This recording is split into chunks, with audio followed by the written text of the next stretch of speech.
Assalamualaikum, magandang gabi. Ito ang Pasada alas 7. Maghahatid sa inyo ng balita at impormasyon sa Bangsamoro Region. Naghatid naman ng libreng serbisyong pangkalusugan ang Ministry of Health sa iba't ibang barangay sa Cotabato City. Sa ilalim ng Bangsamoro Health Outreach Program o BHOPE at sa tulong ng Transitional Development Impact Fund ni MP Romeo Sema, nakabenepisyo ang mga residente sa mga sumusunod na lugar ng Mother Barangay Poblasyon, Poblasyon 3, Poblasyon 4 at Poblasyon 8. Kasama din sa nabahagian ng tulong ang mga taga Rosary Heights 3, Rosary Heights 4, Rosary Heights 6, Rosary Heights 7 at 8 at ang Mother Barangay Bagwa. Ilan sa mga serbisyo ay ang libreng konsultasyon at gamot, pagsusuri sa mata at libreng salamin at iba pang serbisyo tulad ng pamamahagi ng libreng wheelchair at saklay, libreng tuli, pagbibigay ng NutriMed supplements, libreng gupit at business advisory. Sa kabuuan, nasa 2,897 na benepisyaryo ang naabot ng aktibidad na ito na nagsisilbing hakbang tungo sa mas malusog at mas pinalakas na Bangsamoro. Ayon sa MOH-BARM, patuloy silang magsisikap upang maabot ang mga komunidad na nangangailangan dahil Bangsamoro, bawat buhay ay mahalaga. Umabot sa 56 na pamilyang indigent sa bayan ng Tugunan Special Geographic Area ang tumanggap ng emergency shelter assistance mula sa Ministry of Social Services and Development noong August 13 hanggang 14, 2025. Isinagawa ang pamamahagi sa MSSD Tugunan Unit Office sa pakikipagtulungan ng Municipal Social Welfare Office ng nasabing bayan. Sa kabuuang bilang, 39 na pamilya na lubos na nasira ang mga bahay ay tumanggap ng tulong pinansyal na nagkakahalaga ng 30,000 hanggang 40,000 pesos bawat isa. Samantala, 17 na pamilya na ang bahagyang nasira ang mga tahanan ay tumanggap naman ng 10,000 hanggang 20,000 pesos. Bukod sa ayuda, nagsagawa rin ng MSSD ng isang program orientation para sa mga benepisyaryo na naglalayong gabayan sila sa tamang pagsusubaybay sa rekonstruksyon ng kanilang mga tahanan, kabilang na ang wastong pagbili ng materyales, maayos na pagtutok sa progreso ng konstruksyon at pagtitiyak na matatapos ang pagpapatayo ng mga bahay. Ang programang ESA ay bahagi ng patuloy na pagsisikap ng MSSD na tulungan ang mga vulnerableng sektor, komunidad at mga internally displaced persons sa rehiyon ng Bangsamoro na naaapektuhan ng mga natural at human-induced na mga sakuna. Mas pinaigting pa ng Ministry of Labor and Employment sa pamamagitan ng Bureau of Employment Promotion and Welfare ang regional campaign nito laban sa illegal recruitment, human trafficking at irregular migration sa ilalim ng Campaign Against Illegal Recruitment, Trafficking in Persons and Irregular Migration o CAIRTIM sa Bungaw, Tawi-Tawi.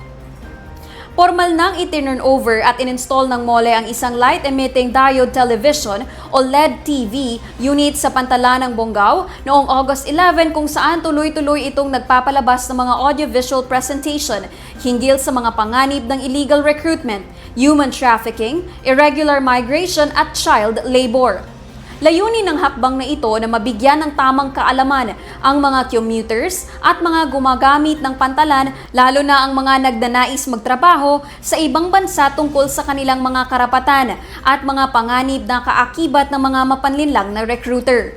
Kaugnay ng kampanya, isinagawa rin noong August 14 ang isang convergence meeting kasama ang iba't ibang law enforcement agencies sa Beachside Inn Hotel and Restaurant upang mapalalim ang koordinasyon sa pagpapatupad ng CAIRTIM.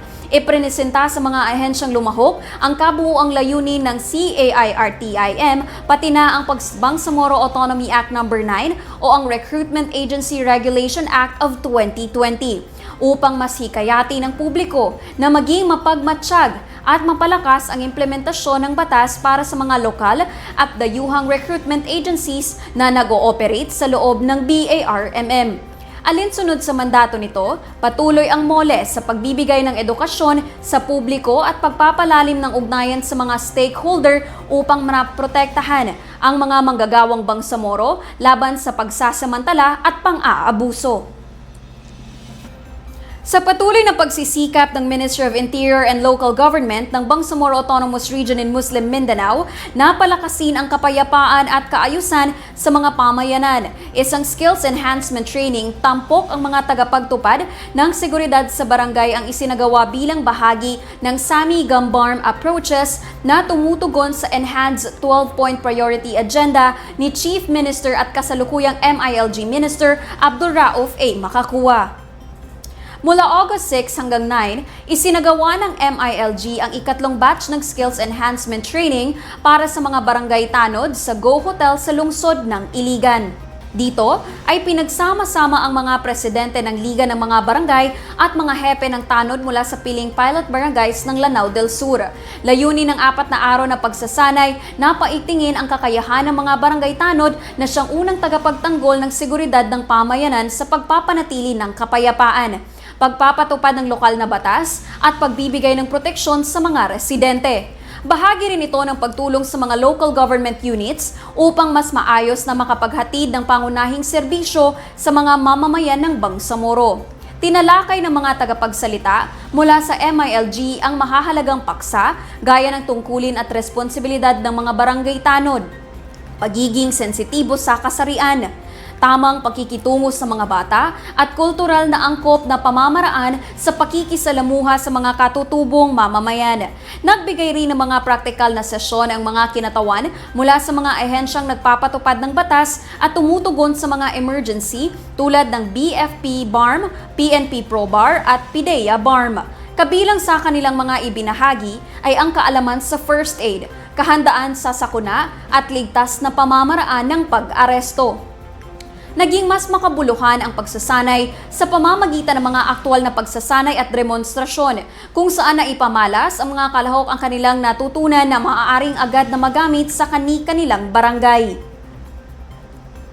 Bilang paghahanda sa nalalapit na parliamentary election sa October 2025, ilulunsad ng Ministry of Basic, Higher and Technical Education o MBHTE ang Voters Education Campaign upang tiyakin na ang lahat ng mamamayang kwalipikadong bumoto ay may sapat na kaalaman hinggil sa kanilang karapatan, tungkulin at sa tamang proseso ng pagboto.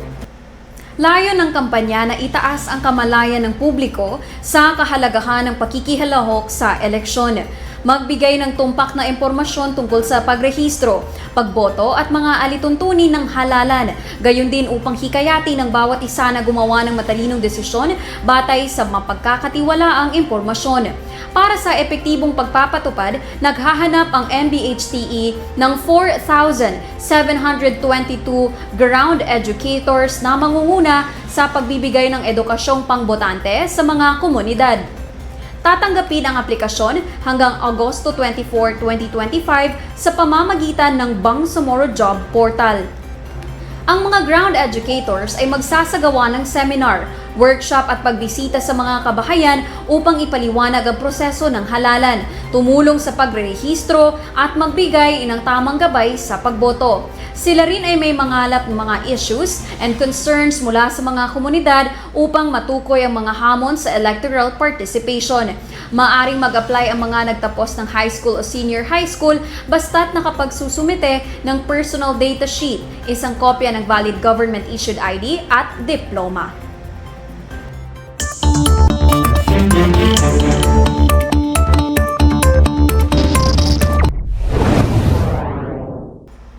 Sa ating panahon ngayon, makakaapekto sa panahon sa iilang bahagi ng bansa ang localized thunderstorms. Ayon sa Pag-asa, patuloy itong magdudulot ng mga kalat-kalat na mga pag-ulan, kaya pinag-iingat pa rin ang mga nasa low-lying areas sa posibleng maidulot na pagbaha at landslide naman sa mga nakatira malapit sa bundok. Manatiling nakaantabay sa mga paalala ng Pag-asa at Barm Ready sa ating panahon ngayon. Sundan ang Facebook pages ng Barm Ready at Barm Ready Weather Update. Makikita rin ang mga hotline numbers ng BARMM Ready sa inyong screens. At yan ang mga balitang tampok sa pasada alas 7. Para lagi pong updated sa mga kaganapan at impormasyon sa BARMM, i-like, i-follow at i-share ang official social media accounts ng Bangsamoro Government na makikita sa inyong mga screens.